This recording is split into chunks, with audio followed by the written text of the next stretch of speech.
अस्सलाम वालेकुम स्टूडेंट्स। आज की इस वीडियो में हम एक्सरसाइज 1B का क्वेश्चन नंबर 5 सॉल्व करेंगे।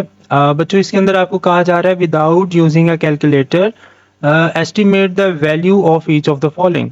बच्चों, ये जो दो आपको ए और बी में स्क्वायर रूट्स दिए हुए हैं और सी और डी पार्ट में आपको क्यूब रूट्स दिए हुए हैं और कहा जा रहा है एस्टिमेट। एस्टिमेट का मतलब होता है एग्जैक्ट आंसर नहीं चाहिए, नियर बाय आंसर कोई बता दें।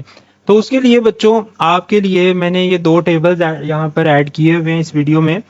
देखें 66 का स्क्वायर रूट, ये जो टेबल आपको ब्लू कलर में नजर आ रहा है ये स्क्वायर रूट्स का मैंने आपके सामने शो किया है।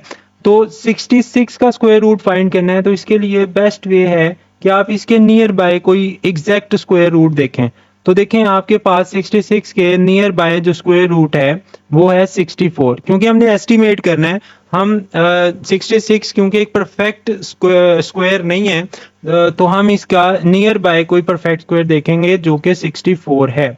तो बच्चों 64 को अगर मैं स्क्वायर फॉर्म में लिखूं तो ये 8 का स्क्वायर होता है, यानी 8 को आप 2 टाइम्स मल्टीप्लाई करें तो आपके पास 64 आता है। और बच्चों आपको पता है जब भी आप किसी वैल्यू का स्क्वायर लेकर उसका स्क्वायर रूट लेते हैं तो वो आपस में कट हो जाते हैं और आपके पास सिंपल बचेगा 8। तो इसका मतलब जो 66 का स्क्वायर रूट है वो एस्टिमेटेड वैल्यू यानी नियर बाय वैल्यू उसकी हमारे पास 8 आएगी।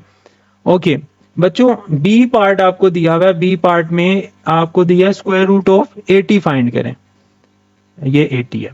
अब बच्चों इसी टेबल में आप देखें 80 के करीब जो परफेक्ट स्क्वायर है वो हमारे पास है 81 का। तो हम क्योंकि विदाउट कैलकुलेटर कह रहे हैं तो हमने एस्टिमेटेड आंसर देना है, तो हम नियर बाय स्क्वायर रूट्स देखेंगे जो हमारे पास एग्जैक्ट वाले हैं।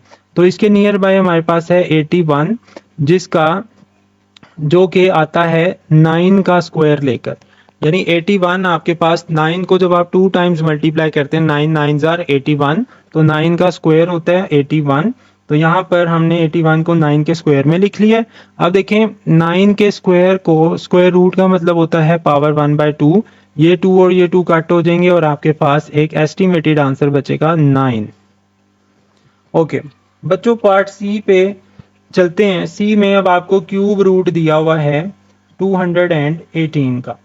अब देखें इसके नियर बाय आपके पास जो क्यूब रूट है किस वैल्यू का है जो बिल्कुल करीब करीब है, तो ये आपके पास 216 का क्यूब रूट लें तो वो हमारे पास 6 आता है। तो हम इसके नियर बाय वाला क्यूब रूट लिख लेते हैं 216। अब देखें 216 6 को 3 टाइम्स मल्टीप्लाई करके, यानी 6 का क्यूब होता है 216। तो आप देखें 6 क्यूब है तो क्यूब रूट की वजह से पावर 1/3 आएगी, ये कट हो जाएंगी और आपके पास सिंपल बच जाएगा 6। तो एस्टिमेटेड आंसर 218 के क्यूब रूट का वो हमारे पास आ रहा है 6। Okay, part D last part है इस क्वेश्चन का। उसमें क्यूब रूट आपको फाइंड करना है एस्टिमेटेड 730 का। तो बच्चों 730 के करीब आपके पास 729 का परफेक्ट क्यूब हमारे पास मौजूद है। तो हम इसको एस्टिमेटेड लिख लेते हैं नियर बाय 729। और बच्चों 729 बेसिकली 9 को 3 टाइम्स मल्टीप्लाई करके आता है हमारे पास। तो आप लिख लें 9 पावर 3 और क्यूब रूट का मतलब है 1/3। ये 3 कट हो जाएंगे और आपके पास बचेगा 9। तो आपके पास एस्टिमेटेड जो है आंसर वो आएगा 730 के क्यूब रूट का 9। तो ये था हमारे पास क्वेश्चन नंबर 5। अगर आपको वीडियो पसंद आई हो तो वीडियो को लाइक कर लें और चैनल को सब्सक्राइब कर लें ताकि आगे आने वाले सॉल्यूशंस आपको आसानी से मिल सकें। थैंक यू, अल्लाह हाफिज़।